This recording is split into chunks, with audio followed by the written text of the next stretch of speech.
Alright, welcome back to Strength Coach Tutorials, and today we're going to finish off this annual planner template so that it is usable and you can start to finish off your annual plans.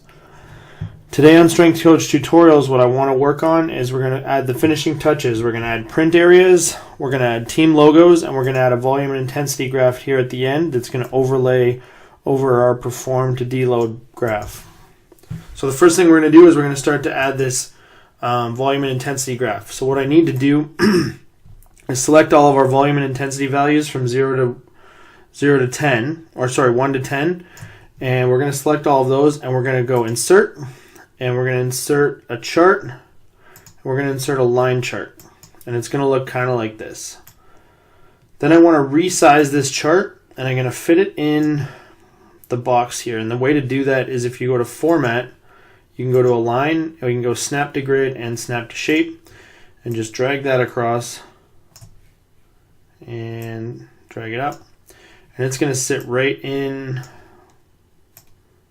the box where our graphs are. So you notice that this chart now eliminated the graphs that we already had. So now we can just start to take away things that we don't need from it. So chart title, we're not going to need that, so if we delete that. On the side here, if we double click here, it'll open up a box on the side as long as you're using Excel 2016, and we can set our minimum and maximum values. So we know that our minimum value is going to be a 0 and our maximum value is going to be a 10. And then in terms of our units, 10, and then minor units we'll set as 1. Those are going to be all of our minor units. So now that we have our values set here, we can delete this side. We can delete these because we don't actually want them to show. We just want it to overlay on top of our graph. I don't really need the numbers along the bottom because it's going to correspond with the ones above them, the microcycles, so I can delete those, and I can delete the series. So then what I'm left with is this inner graph, and if I just drag this to be sort of as big as the entire cell, it's just going to sit over here, and it's going to correspond to these values here. The next thing I want to do is I want to delete the background of this chart. So if I click on it and I keep this format on the side, if I choose chart area, it's going to ask me what I want the colors to be. So I want it to fill. It says automatic. If I go no fill, what it's going to do is make the background go away. So now you can see my lines are overlaid over my other lines here, and then I can choose the vertical axis values.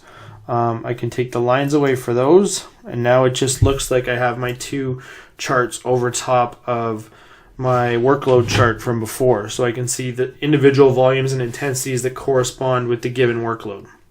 Now, one of the things I like to do here is just change these charts around a little bit. So I'm going to select the volume chart, which historically is done in blue. And I'm going to right click on it. It's going to say change chart series data type or change chart series type. And I like to make it an area chart.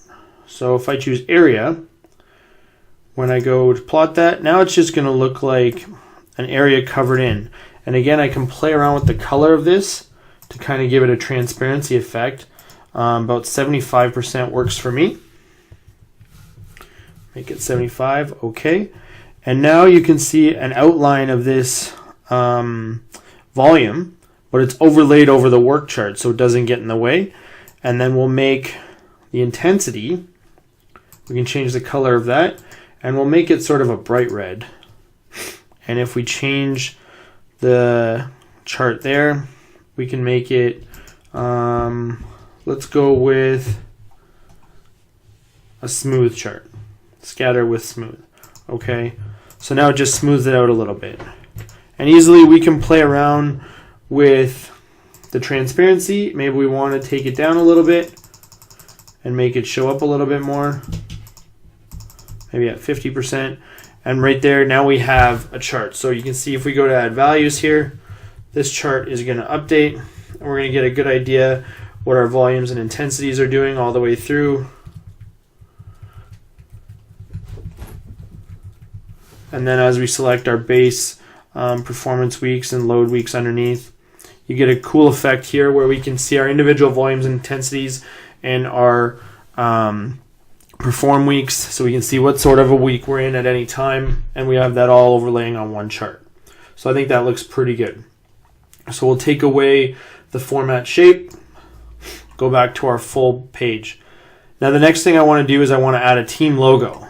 So I leave this box up here in the top left corner for logos, and what we'll do here is we'll go insert pictures, and I already have a couple of team logos here, so I'm just going to take that team logo and select insert, and then it's going to give me the full size.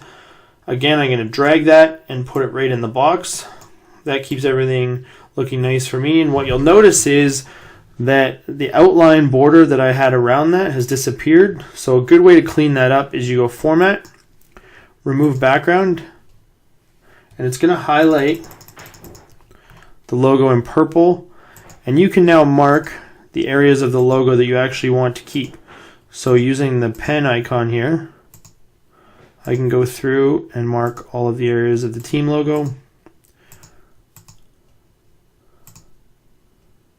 Sometimes it's just a little bit finicky, so I'll zoom in even a bit more here. So it can be a little bit more accurate. Keep the trademark. So that's pretty good. And then if we zoom out to 100%, keep changes, what you'll see is it's actually removed the background and my black outline now shows, and I just think that looks a little bit cleaner.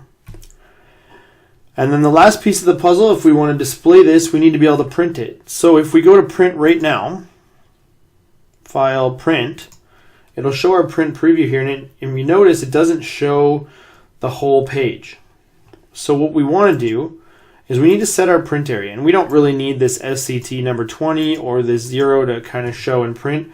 So we're only going to highlight the parts we want to print. So I just start at this corner, I'll highlight all the way across and then down, and these are the things we want to print. So you go to Page Layout, Print Area, Set Print Area, and that is now the only thing that is going to print. So if we go back and we hit print, it now shows us our print area. And the last thing you have to do is go to Scaling, where it says here at the bottom, and select Fit Sheet on one page. And now you can see that we actually have our whole chart there. And we just got to play around with the margins a little bit. So if you go to just up from there, Margins, and Custom, you can take these margins down to as small as you want. Generally about 0.25 on all sides works pretty well. And then center that horizontally and vertically, and you'll notice that now that chart's quite a bit bigger. And if we were to go and print that out, this is what it would look like, and you could probably hand this to your coach and they would think you did a great job. Just another quick way to change the margins. In the bottom right corner here, there's a Show Margins button, and if you take that, you can actually drag the margins a little bit and see if you can get a little bit more area. So that's how I would do it there. So I hope this annual planner series has helped you out. We're just about finished now, so if you have any other questions, you can shoot me an email at dsmstrength@gmail.com, and I would love to help you out. Or you can check out my website at www.dsmstrength.com. Always happy to help with your Excel files or your projects. Sometimes I get a little bit busy, but I'll get back to you as soon as I can. So thank you for watching, and if you have any ideas for future videos, either send me an email or leave a comment in the section below. Thank you.